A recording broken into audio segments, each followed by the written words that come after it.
In this video, I'll be replacing my pillow ball bearing and my camber plate. My car started making a loud creaking sound. And from what I've seen on the internet, it says that these bearings need to be replaced every 20 to 30,000 miles. And one of the ways you know it's going bad is if you can move this bearing with your fingers or camber plate and move it around freely. If the bearings are good, it should be stiff and have some resistance. So after I drop the strut down, I can take the retaining nut off that keeps the plate on, pop the plate off, and then make sure you don't lose the spacers that are with it. To remove the bearing, you have to remove the retention plate holding the bearings in place.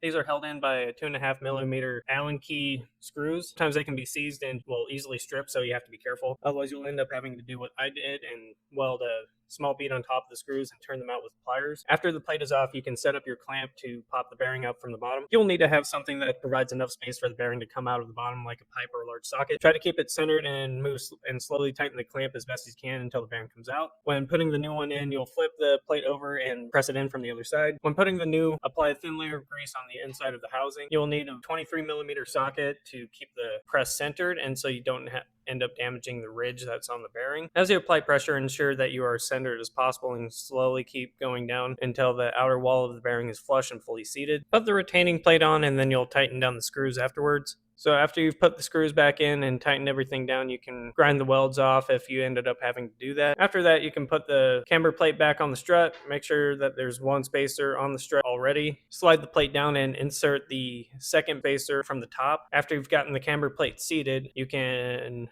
apply some Loctite to the threads, and don't be afraid to be a little generous with them. And then you can reinstall the retaining nut, and then you can put the strut back in place in the strut on the strut mount, and that is about it.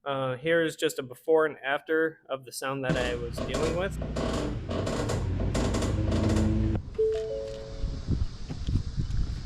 All right, let's see if I still have that creaking sound coming from the front. No. Looks like all of that's been taken care of now since I got the bearings replaced. Sweet.